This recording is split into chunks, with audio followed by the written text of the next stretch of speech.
श्रीमन्महागणाधिपते नमः। श्री सरस्वते नमः। श्री जगदम्ब देवी नमः। श्री नारायण जय नारायण, श्री नारायण जय नारायण। नमः पार्वती पते हर हर महादेव। सच्चिदानंद श्री शिवानंद स्वामी महाराज की जय। सद्गुरुनाथ की जय। सदानंदीचा उदयोस्तु बोल भवानी की जय। जय जय श्री राधे श्याम, जय जय श्री राधे श्याम। श्रीमद् भागवत कथा परम दिव्य परम चैतन्य स्वरूप भगवान श्री कृष्ण की चरित्र लीला का सदग्रंथ बोल के जिसे हम सब जानते हैं, वह श्रीमद् भागवत कथा ग्रंथ के सन्निध आप और हम बैठे। कल की कथा के भाग में तुंगभद्रा स्थित उस संपन्न ऐसे ग्राम में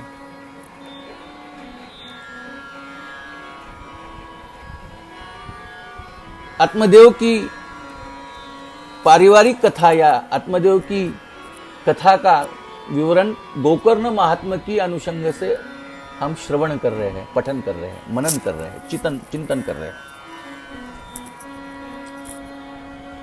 आत्मदेव बड़े सदन थे।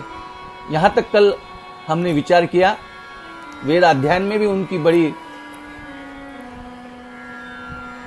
पहुंच थी और गांव में भी उनका बड़ा रुतबा था। लेकिन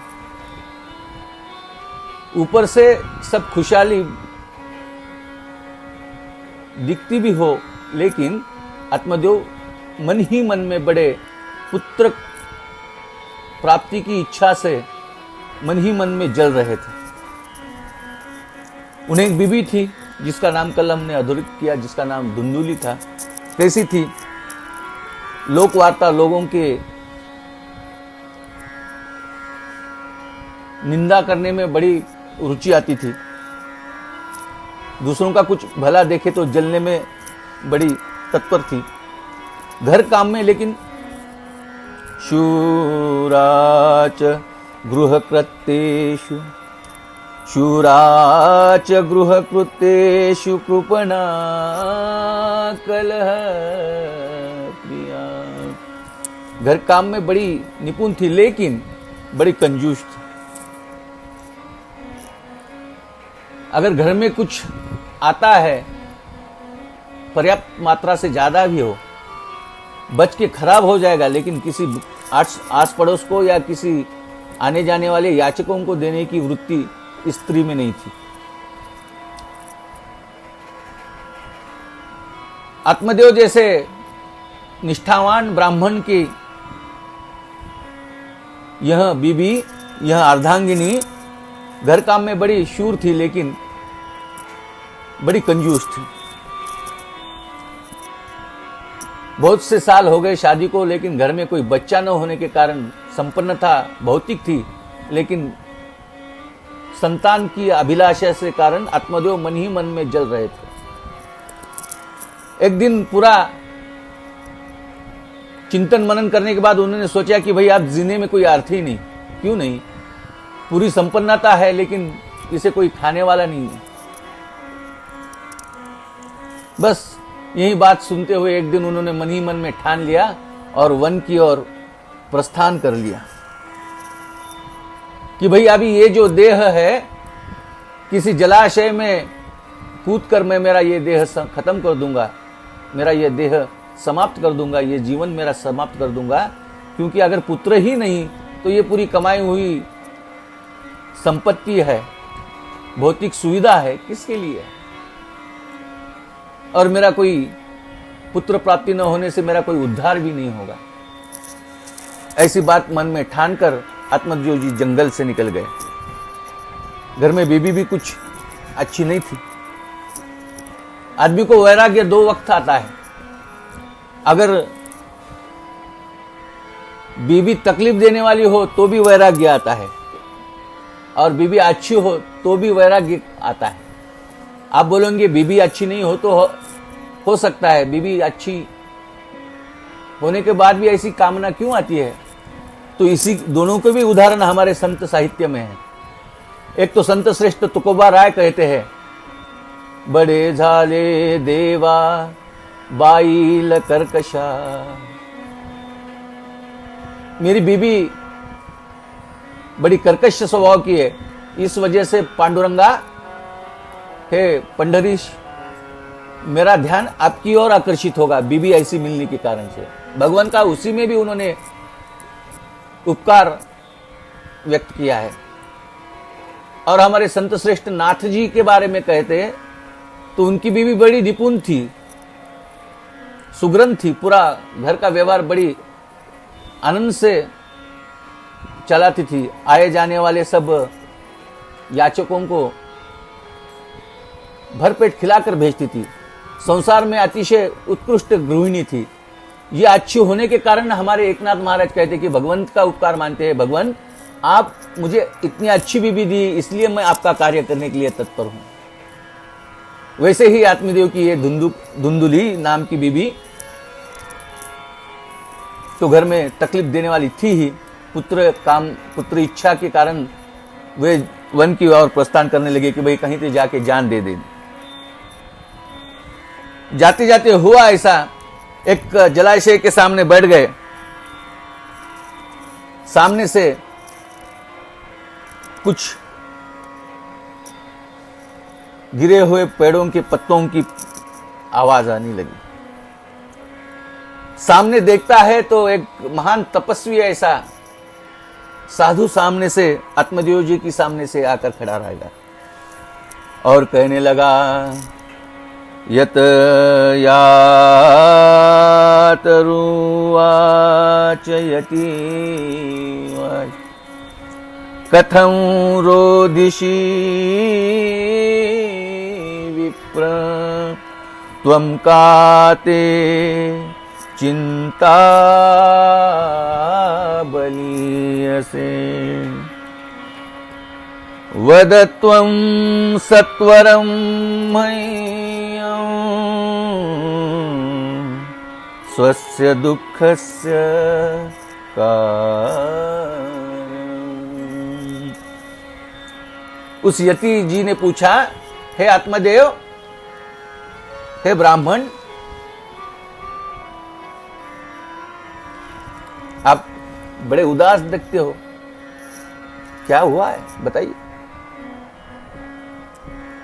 वह यति की बात सुनी, उस साधु की बात सुनी, महात्मा की बात सुनी, और ये हमारे आत्मदेव जी उन्हें कहने लगे कि मैं अब जीना नहीं चाहता हूं, अभी मैं इस जलाशय में मरना चाहता हूं। उस साधु पुरुष ने कहा, बुद्ध पुरुष ने कहा कि भाई क्यों मरना चाहता है? भगवंत ने दी वाली ये जीवन है, ये मानव देह मिला है, लक्ष्य 84 योनि घूमकर इस मानव की योनि में आप आए हो, उसका कुछ सफल प्राय करो। तो उन्होंने अपनी व्यथा कहने शुरू की, मेरे क्या बताऊं महाराज, मुझे पुत्र नहीं है, घर में बहुत संपदा है, घर में खाने को बहुत है, लेकिन खाने वाला कोई नहीं है। आदमी का बड़ा होता है महाराज, पहले पेट के लिए घूम घूम कर मेहनत करता है, बाद में खाने के बाद पेट बढ़ जाए तो पेट कम करने के लिए भी आदमी घूमता है। उसने बताया, अब मेरे जीने में कोई सार नहीं है, मेरे जीने में कोई आनंद नहीं है, मुझे इस मानव योनि में रहने में, अब मेरा देह खत्म करूंगा। साधु ने बताया, देख तेरा थोड़ा प्रारब्ध देखता हूं। साधु ने बताया कि भाई तेरे प्रारब्ध में कोई पुत्र नहीं है। तो फिर से ये आत्मदेव बोले कि बस ठीक, अभी तो मैं मरना तैयार ही है, अब मैं इस डूब पर, इस जलाशय में मेरा देहांत, मेरा प्रायश्चित्त कर लूंगा। ऐसा कहकर वो जलाशय में अपने शरीर को झोंक देता, उतने में उस यति ने उन्हें पकड़ लिया और कहा कि देव भूदेव, आत्महत्या करना बड़ा पाप है और अब इस फेरे से भागोगे नहीं, कहीं तो भी अतृप्त आत्मा आकर आपको फिर से जन्म लेना पड़ेगी। बड़ा रोते हुए भाव विभोर भाव से आत्मदेव उस साधु को नमन करने लगा। आखिर साधु बुद्ध पुरुष का लक्षण ही है। दीन भुकेला दिसता कोणी, घास मुखीचा घास मुखी घालूनी। कोई दुखी दिखता है तो उसे साधु बुद्ध पुरुष को अच्छा नहीं लगता। वह साधु कहने लगा, ठीक है, तस्याग्रहं समालोक्यं फलमेक सदतवान् इदं भक्ष्य पत्न्या त्वं ततः पुत्रो भविष्यति, ततः पुत्रो भविष्यति। ठीक है, साधु ने बड़े साधना पूर्वक अपने झोली में हाथ डाला, एक फल उस आत्मदेव ब्राह्मण के हाथ में दे दिया और कहा, जा अपने पत्नी को, अर्धांगिनी को खिला दे, आपकी पुत्र प्राप्ति की इच्छा पूरी हो जाएगी। उदास होकर गए वह आत्मदेव बड़े आनंद और भाव विभोर होकर अपने घर की ओर लौट गया। आते ही बीबी को कहने लगा कि भगवान, यह एक साधु ने फल दिया है, आप खा लो इसे, जिससे कि पुत्र प्राप्ति हो अपने। ऐसा कहकर सायं संध्या के लिए आत्मदेव जी यज्ञशाला में गए। फल बीबी के हाथ में थमा दिया। बीबी ने उस फल को देखने के बाद बड़ी चर्चा की।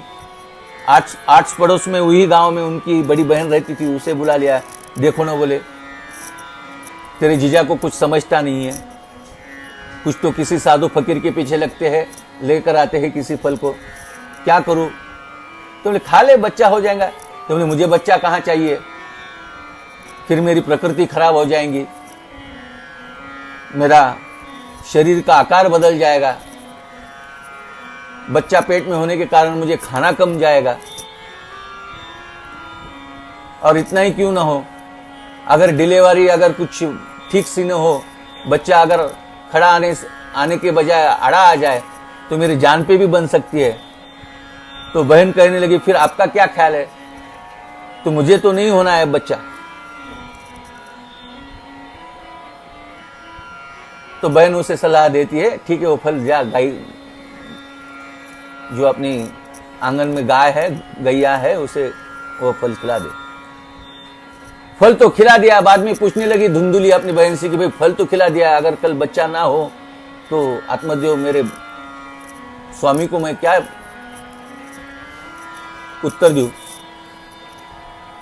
धुंधुली की बहन के पास उत्तर तैयार था। वो कहने लगी कि भाई चिंता मत कर, मैं भी प्रेग्नेंट हूं, मैं भी गर्भ से हूं, गर्भदायी हूं, कुछ 9 महीने में मेरी भी हो जाएगी डिलीवरी, तब तक तू पेट से रहने की एक नौटंकी जमाते रहे।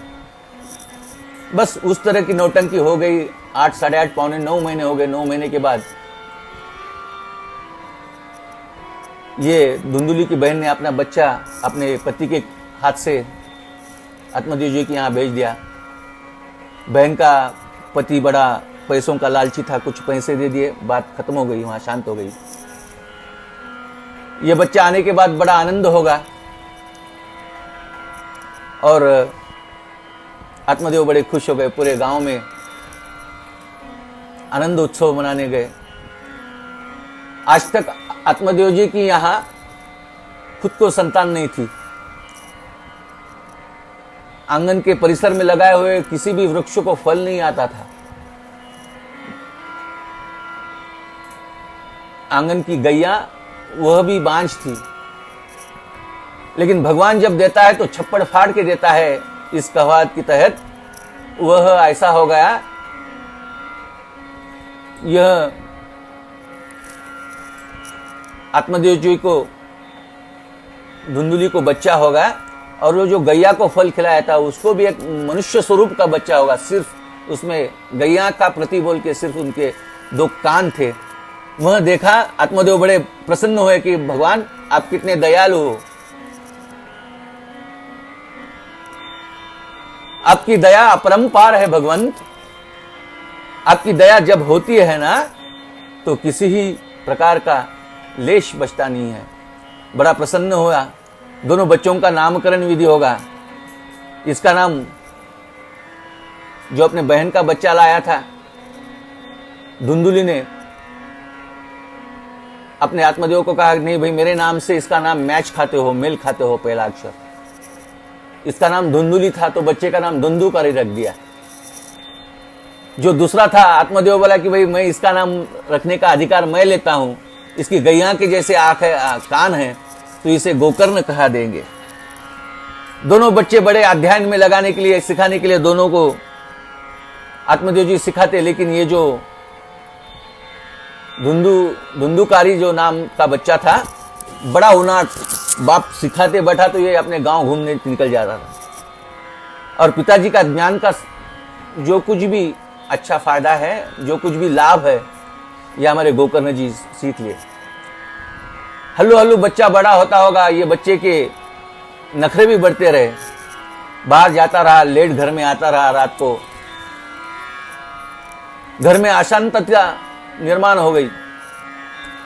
गोकर्ण जी ने घर छोड़ दिया, शिक्षण, अगले शिक्षण के लिए काशी की गया की ओर प्रस्थान कर लिया। यह धुंधुकारी रोज घर में आता, अभक्ष भक्षण खा के आता, मार पीट गांव में दंगाबाजी करने का, दारू वगैरह पीकर घर को आने का, धिंगाना करने का। आत्मदेव ठहरे प्रामाणिक।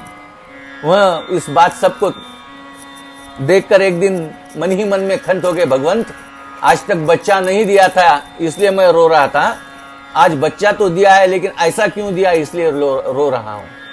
बड़े व्याकुल हुए और वन की ओर प्रस्थान कर दिया।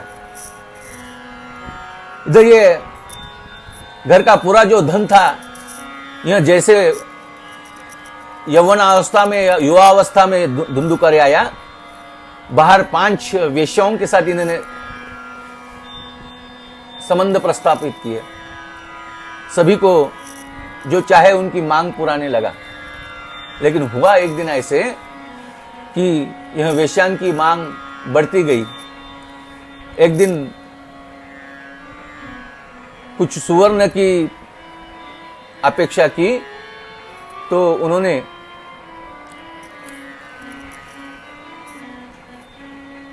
अपने माता से, धुंधुली से मांगा, लेकिन धुंधुली ने इनकार किया। जब यह अपने धुंधुकारी नाम के बेटे ने अपनी मां को वहीं मार डाला। जैसे ही मां का देहांत हुआ, बड़ा खुश हो गया, तो बोले ये 5 जो वेश्या बाहर रखी थी उनको बाहर जाके रायकू गायकू उनको अपने घर ही लेके आए। वह 5 वेश्या को धुंधुकारी लेकर आया घर में। घर में ही अब जहां वेद वसुदेव के जो वेद के उच्चारण होते थे, वहीं अब पूरा सन्नाटा होगा, पूरा अभक्ष भक्ष्य होने लगा। शराब जैसी चीज, मदिरा जैसी चीज रोज पीने लगी। ये 5 वेश्या ने रोज एक दिन मन में ठान ली कि अगर इसका एक ही दिन में धन पूरा लेकर अगर भागते हैं तो अपना कुछ कल्याण है। 5 ही वेश्या ने एक दिन उन्हें बड़ी दारू पिलाई और वह नशे की अवस्था में उसे उसका गला दबाकर ये 5 वेश्या ने मारने की कोशिश की। चिल्लाने लगा धुंधुकारी, तो चिल्लाए नहीं, इसलिए उन्होंने अंगार के कुछ जलते हुए अंगार उसके मुंह में डाल दी। जैसे ही धुंधुकारी की जान चली गई, जो कोठी थी वही बाजू में जो बंगला घर था आत्मदेव जी का, वही उसे गाड़ कर चले गए। कुछ दिनों के बाद यह वार्ता गोकर्ण तक पहुंची। पिताजी परलोक सिधार गए, माता भी गई है और अपना भाई भी।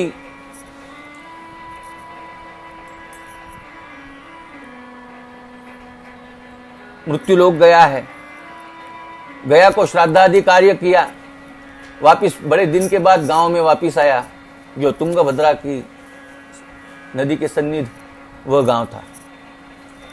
गांव आते ही लोगों ने पहचान लिया कि यह गोकर्ण ही है, आत्मदेव जी का पुत्र है। बड़ा तेजस्वी, गायत्री मंत्र का तेज उन पर निखर रहा था। रात को आकर जो संपन्न, वेद शास्त्र से संपन्न जो पूरी घर की वास्तु थी, वह वास्तु में पूरा बड़े बड़े वृक्ष उस वास्तु में तैयार हो गए। बहुत दिनों से उस घर में कोई न गया था। गोकर्ण हाथ में गया, अंदर गया, जाने के बाद साफ सुफ कर सोने लगा। रात सोकर कल से गांव से कुछ लोगों से मिलेंगे ऐसा कर सोआ। लेकिन रात को ऐसा हो गया, सत्कृन्मेष सुक्रुद्धस्ति सत्कृच महिषोद्भवा सकृदेन्द्र सकृचाग्नि पुनश्च पुरुषोद्भवा।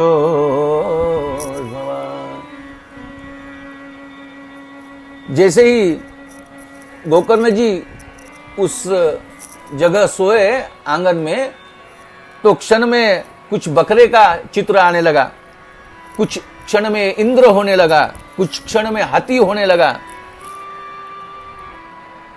ये पूरा देखते देखते हुए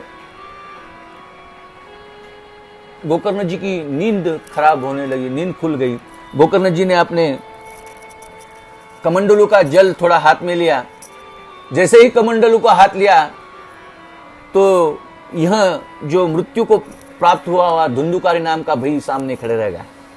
लेकिन मुंह में जबान न होने के कारण ला ला ला ला करके बात करने लगा। गोकर्ण जी को पता न चला। जैसे ही गोकर्ण को बात समझी, गोकर्ण जी ने अपने कमंडलू का जल लिया, उस पर उस प्रेत आत्मा पे सिंचन किया। जैसे ही जल उस पर सिंचित हो गया, वह पिशाच्यों को वाचा आने लगी, मुख से बात करने लगा और कहने लगा, अहं भ्राता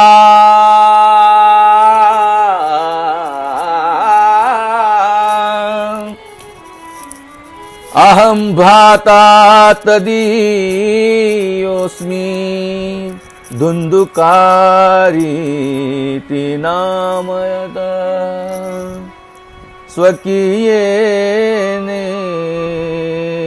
दोषेण ब्रह्मत्वं नाशितं मया। कहने लगा है, गोकर्ण मैं आपका भाई हूं। मेरी गलत आदतों के कारण, गलत संगत के कारण आज मेरा यह हर्ष हुआ है। मैं प्रेत योनि को प्राप्त हुआ हूं, मुझे कोई मुक्ति प्रदान करे। गोकर्ण जी ने बड़े श्रद्धापूर्ण अंतःकरण से कहा, तो मैं गया में तो आपके नाम का श्राद्ध कर चुका हूं, फिर आपको सद्गति क्यों नहीं प्राप्त हुई? ऐसा कहकर गोकर्ण जी रात को देर रात तक सो गए। सुबह उठते ही सूर्योदय के पास गंगा तुंगभद्रा पर स्नान करते हुए घर आए और भगवान सूर्यदेव की उपासना करने लगे। आदिदेव नमस्तुभ्यम प्रसिद्ध मम भास्करम। भास्कर सूर्य नारायण को कहने लगे कि भाई, मेरे भाई को जो प्रेत योनि से मुक्ति मिलने का कोई उपाय बताइए। बुद्धि की प्रकाश करने वाली देवता सूर्य नारायण जी ने उन्हें कहा कि आत्मदेव जी के चिरंजीव गोकर्ण को कि हे गोकर्ण, आपके भाई को अगर मुक्ति प्रदान करनी है तो श्रीमद् भागवत जैसा ग्रंथ, सदग्रंथ का पाठ करो, पठन करो, सप्ताह लगाओ।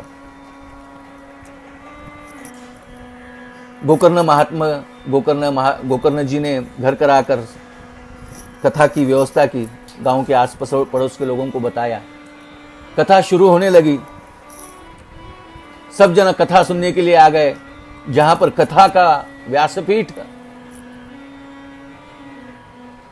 था, वही दाहिने बाजू में एक बांस की झाड़ थी। उस बांस के आसरा लेकर ये धुंधुकारी भागवत कथा श्रवण करने लगा। पहला दिन की कथा हो गई, पहला जो उसका जो भाग होता है वो तड़बल के आवाज कर कर फूट गया। दूसरे दिन दूसरा, तीसरे दिन तीसरा, चौथे दिन चौथा, पांचवें दिन पांचवा, सातवें दिन सातवां, एक एक एक एक उसका बांस का एक फूटने लगा। यह 7 बांस के खाने में ये एक एक एक एक एक दिन जैसे फुटते एक एक एक नीचे आते लगा महाराज। ये 7 जो गांठ है, शास्त्रों ने इसे 7 गांठ बताई है, और यह गांठ आदमी की फूटे तो उसे कल्याण प्राप्त होता है।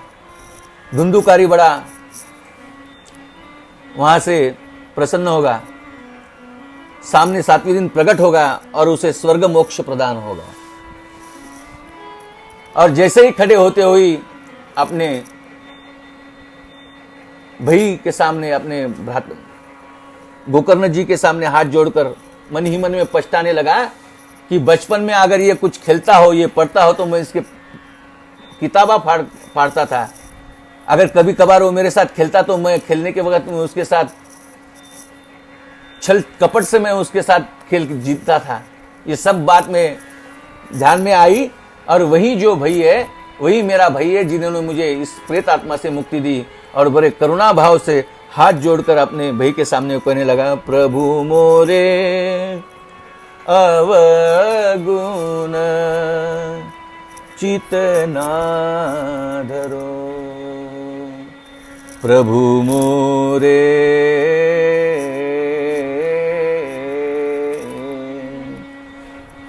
अवगुण चित ना धरो,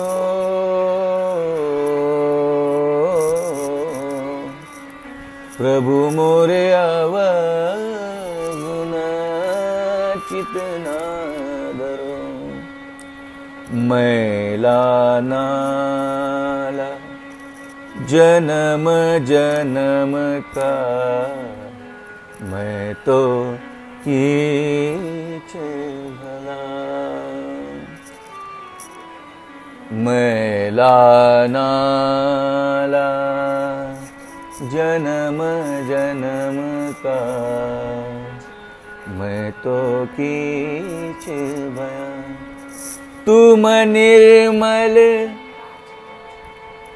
तुम निर्मल गंगा जल मुझको छूकर पार करो, ओ